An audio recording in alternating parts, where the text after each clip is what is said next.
வாக்குத்தத்தம் உங்க தலை மேல வைக்கப்பட்டு இருக்கிறது.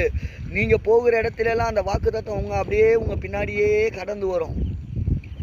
ஏற்ற காலம் வருகிற போது வாக்குத்தத்தத்தை கொடுத்தவர் அவர் வாக்கை நிறைவேற்றி உங்கள் சூழ்நிலைகளை மாற்றி ஆசீர்வதித்து உயர்த்துவார். அவர் நன்மையை செய்து ஆசீர்வதித்து உயர்த்துகிற தேவன் தானே. எத்தனை பேர் நம்பி இருக்கிறீங்க ஏசப்பா நன்மை செய்வார்னு? நடக்குமா நடக்காதா? ஆசீர்வாதம் வருமா வராதா? என் வாழ்க்கை முடிஞ்சு போச்சா? இவ்வளவுதானா?